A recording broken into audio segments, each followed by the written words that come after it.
পাও না এরকম করো কেন তুমি? গন্তব্যের দিকে প্রায় চলে এসেছি কিন্তু পুজো দেওয়ার সুযোগ হয়ে ওঠেনি। তবে আজকে আমার লাইফের একটা স্পেশাল দিন, আর সেই দিনে আমি ভাবলাম যে কি চলো যাওয়া যাক। নাম করা, দর্শন করার খুব সুন্দর সুযোগ সুবিধা ব্যবস্থা এনারা করে রেখেছেন। তারপরে একতলা দোতলা সমস্ত জায়গায় আরও বিভিন্ন ধরনের নানান দেব দেবীর মূর্তি রয়েছে, তো সেগুলোও দেখতে পাবে তোমরা। আয়নাও আছে, তোমরা নিজেরা নিজেদের মতো করে সুন্দর করে পরে নিতে পারো। এটা বেশ ভালো লাগলো। অবশ্যই এখানে কিন্তু ভিজিট করে যেও। দেখতেই পাচ্ছ বাড়িতেই আসবে না, তারপর ধরে বেঁধে বুঝিয়ে নিয়ে চলে আসলাম। আর তারপরে চলে এলাম বাড়িতে। অনেকেই বুঝে গিয়েছো যে প্যাকেটে কি আছে, তো চলো আর না দেরি করে এবারে বলেই ফেলি। তো আজকে আমার লাইফে স্পেশাল ডে কেন? অবশ্যই আমার লাইফে অনেক অনেক স্পেশাল ডে, কারণ আজ থেকে ঠিক 2 বছর আগে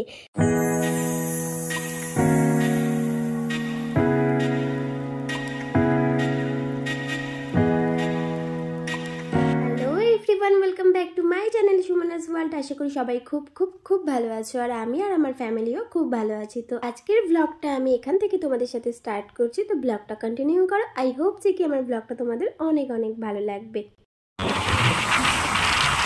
হ্যালো গাইজ, তোমরা দেখতেই পাচ্ছ যে আমি এখন সকাল সকাল একটু বেরিয়ে পড়েছি, আর চুলগুলো আমার হাওয়াতে কি হচ্ছে।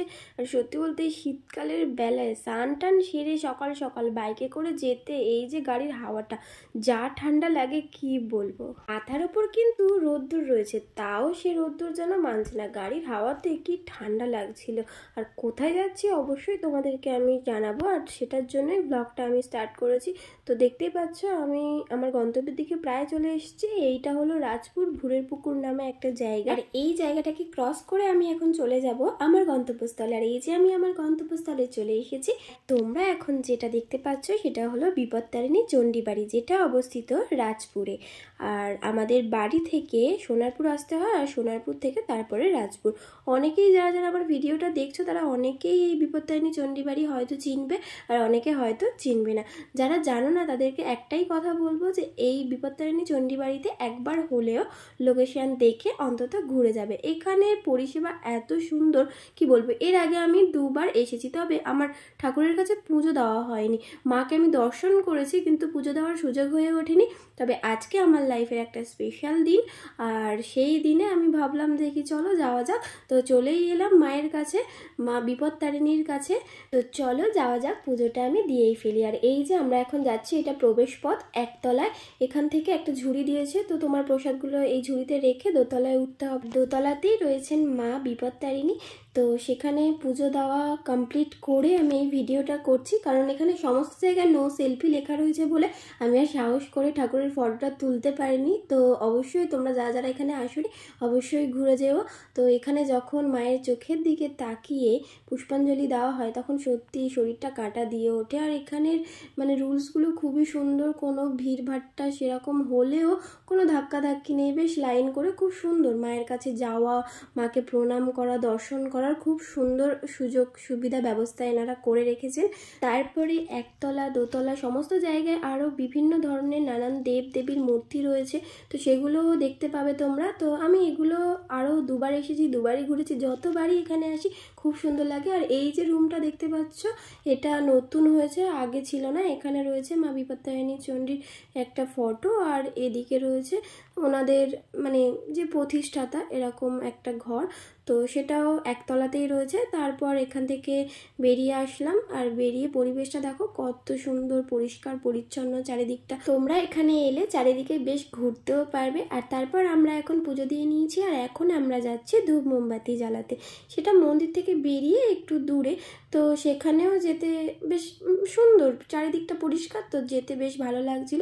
আর আমরা এখন মানে বেলা তখন প্রায় 10টা কি 10:30 বাজে, আর 11টার দিকে আবার মন্দিরটা বন্ধ হয়ে যায়, সেজন্য সকাল সকাল আসতে হয়। তো এই জন্য আমরা বাড়ি থেকে বেরিয়েছিলাম 9:30 নাগাদ। ধূপ মোমবাতি মোমবাতি জ্বালিয়ে আসার পর আমরা একটু করে সিঁদুরের টিপ পরে নিলাম। তো সিঁদুরের টিপ একটা জায়গায় রাখা রয়েছে, সেখানে আয়নাও আছে, তোমরা নিজেরা নিজেদের মতো করে সুন্দর করে পরে নিতে পারো। এটা বেশ ভালো লাগলো। আর আরও একটা জিনিস তোমাদের সাথে শেয়ার করা হলো না, এটা হলো মন্দিরে প্রবেশ করেই বিনামূল্যে জুতো রাখার সুব্যবস্থা রয়েছে এবং হাত পা ধুয়ে মায়ের কাছে তোমরা যেতে পারবে। আর আমাদের এখানে পুজো দেওয়া কমপ্লিট হয়ে গেছে, তাই আমরা কয়েকটা ফটো তুলে নিলাম। আজ দিনটা আমার কাছে স্পেশাল কেন সেটা তো তোমাদের সাথে শেয়ার করা হলো না। তো চলো ভিডিওটা কন্টিনিউ করো, অবশ্যই জানতে পারবে। আর আবারও বললাম যে অবশ্যই এখানে কিন্তু ভিজিট করে যেও। এই যে জায়গাটা তোমরা দেখছো এটা একটা পার্ক। ভিডিওর প্রথমেই তোমরা দেখেছো ভুরের পুকুর নামে একটা জায়গার কথা বলছিলাম, তো সেইখানে এই পার্কটা রয়েছে।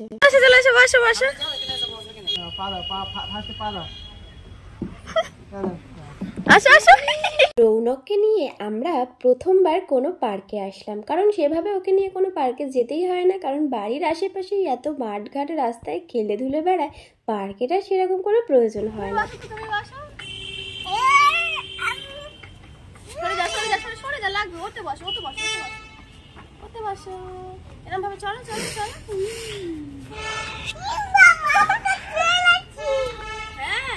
দেখতেই পাচ্ছ রৌনক কিন্তু দোলা চড়তে ভীষণ ভয় পাচ্ছিল, তবে স্লিপ চড়ে খুব মজা পেয়েছে। আর সব থেকে বেশি যেটা মজা পেয়েছে সেটা হলো ঢেউ কুচকুচ, ওর কাছে ওটা হলো ওর বাইক।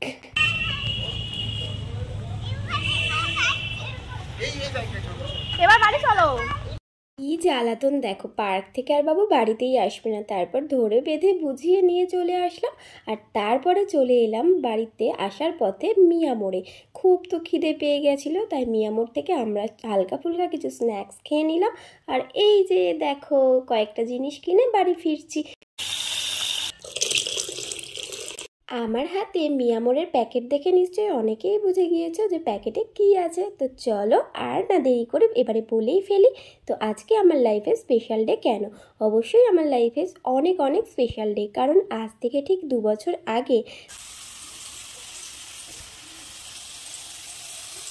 2020 সালের 22শে ডিসেম্বর প্রথম আমি মাতৃত্ব অনুভব করি। আর আজ রৌনকের জন্মদিন, আর এই কারণেই আমরা সকালে 3 জন মিলে একটু রৌনকের নামে পুজো দিতে গিয়েছিলাম। আর এই যে দেখতে পাচ্ছ মিষ্টি ভাত অর্থাৎ পরমান্ন আমি তৈরি করে ফেলেছি।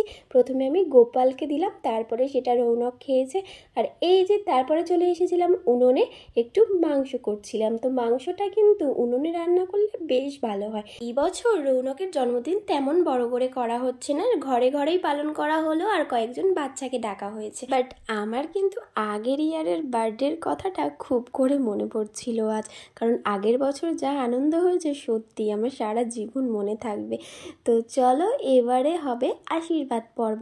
তো রৌনক এখানে বসে পড়েছে। আজকে বাবা বাড়িতে ছিল না, অর্থাৎ রৌনকের দাদু কাজে ছিল, তো আমরা এই কজনই ছিলাম। তো সেই জন্য ফার্স্টে আশীর্বাদ যেহেতু বড়দের করতে হয়, সেহেতু প্রথম আশীর্বাদ মাকে দিয়েই স্টার্ট করা হলো।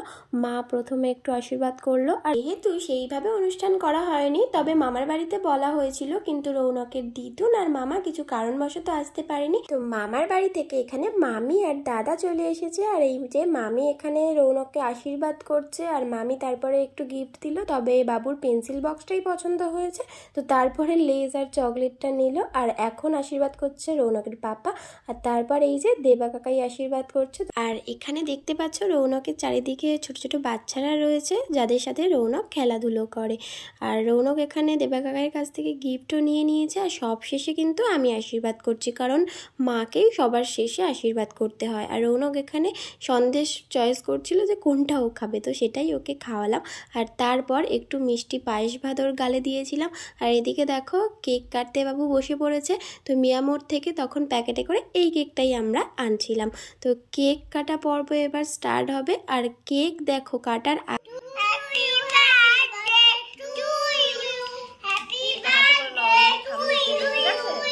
কেক কাটা কমপ্লিট করে কেক খাওয়ার পরে সবাইকে একটু পায়েস দিয়ে দিয়েছিলাম। আর এখানে দেখো বাচ্চারা একসাথে কি সুন্দর বসে খাচ্ছে।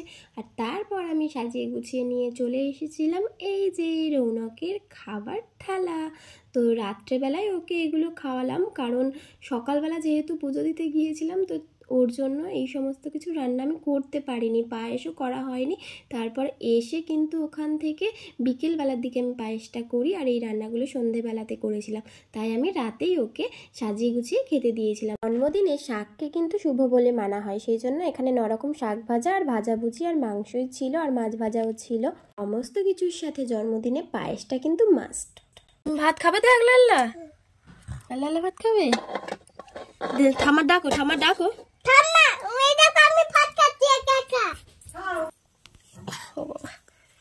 শুধু কেন, শুধু কেন? আলু ভাজা খাও, আলু ভাজা, আলু ভাজা।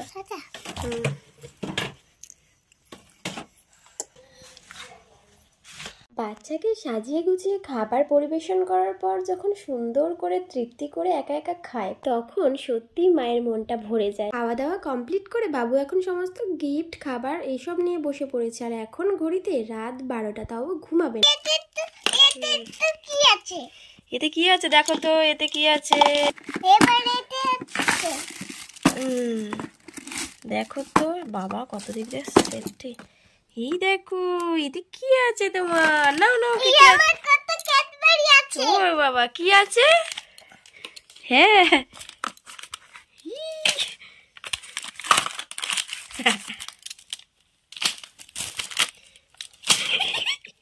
সব কলো নিয়ে নাও, সব নিয়ে নাও। ভালো ভালো টিফিন বক্স, ভালো টিফিন নিয়ে যাবে তো তুমি? সব ক্যাডবেরি রেখে দাও।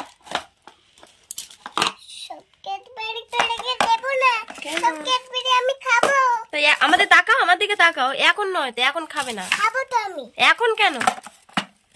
চলো চলো এবার ঘুমিয়ে পড়ো। গিফট গুলো খুলে রৌনক তো অনেক মজা পেয়েছে, কারণ কত চকলেট, কত এস।